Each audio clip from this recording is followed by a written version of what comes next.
6 months we've been in this warehouse now and we haven't shown you what a whole day looks like. So today's the day. First job of the day, picking yesterday's orders. Does this work? I think so. So we use the app on our phone to pick our orders, and in the custom SKU area is where I can see the location. This book is in R1S1.1, which means row 1, shelf 1, top shelf. And we can pop that one with all the other little things that I already collected last night. We need this KFC Coleman cooler. That's a fun one, but it did take a little while to sell. The Polly Pocket's going to be down in this mess. And bingo. And then we need a Tamiya Waterline Series Battleship Cruiser. I've gone past it. Woo, this one was actually a quick sale. Look at that. Woo. And we're going to need a few things from row 5. Guitar Hero out the door for $100, up on the top. Yummy. Ooh, that's going to be a fun one to pack. Holden Service Manual, $35. Right on the bottom. We have a bundle of 3 books, and the first one is right here. It's a bundle in a bundle. The next part of their order is Batman ×3 and Bruce Timm. Alright, so while Jazzy's over there picking those orders, I'm going to start drafting. So this here section of the warehouse is our incoming stock, which means anything on this rack is up for grabs and needs to be listed.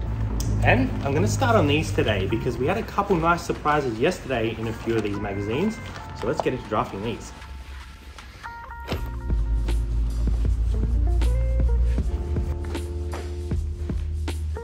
So let's get into looking these up and seeing if they're worth any money. So just flicking through the Time magazines and I came across this one. Time from 1962 August edition. It's about the Berlin Wall, and this one actually looks like it's going to be about $80 to $90. So that's an awesome find straight up in the morning. So let's get this one listed. So I've just been comping a lot of these Time magazines. These are very hard to comp because there isn't a lot of information available to me. So I've just tried to go off of what I think they're looking like in terms of selling and then going under that value to try and get a few out the door. So some of these aren't in the best condition, so I'm just listing them all as acceptable. They have like folds, some have a little bit of water damage on the back. It's gonna be very interesting to see where we end up on this big lot of Time magazine. Brad has been able to find comps on a few of these Time magazines from the 50s. So far, these ones are looking all right. This one's probably gonna go for around $50, 40, and 30. And 20, so there is a whole range there, and they're a little bit tricky to comp, but these ones have real actual data to go by. The reason that Brad's spending so much time comping these is because we have sold 2 overnight already. Maryland sold for $49 plus international shipping, and this gentleman here sold for $199 plus international shipping. So we will be bagging them and boxing them so that they arrive safely. And we still have all of these to sort through, so there's probably some more in here that are worth some money, but comping these is very hard because they are from like the 1960s and 1950s. So finding good data on this sort of age magazine is quite difficult. Picking is done, which means we can get set up for postage.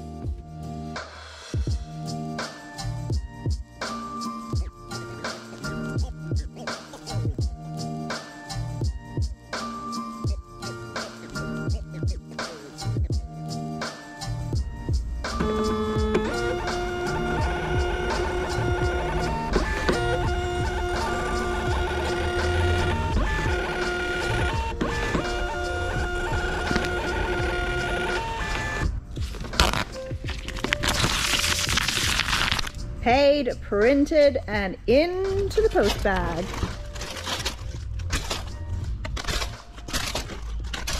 Post time. We're back. Lunch.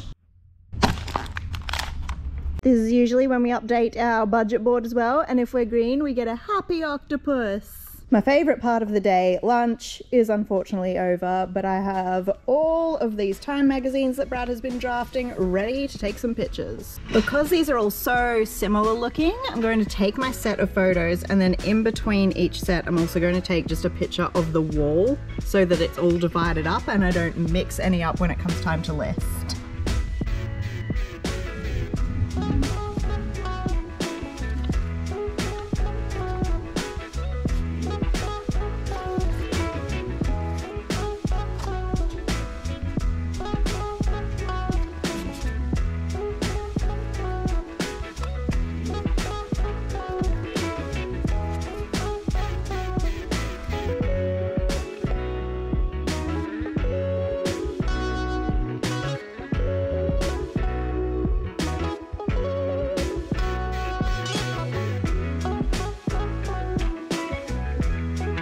For 80 listings between the three of us across 2 stores today, so this is pretty much how we're going to spend the rest of our afternoon. I'm just playing around, just looking at stuff. This does happen. We get very distracted looking up Gucci North Face and just seeing, you know. Look, someone bagged a deal. I don't know, they look real, but man, someone bagged them at $50. That's pretty good.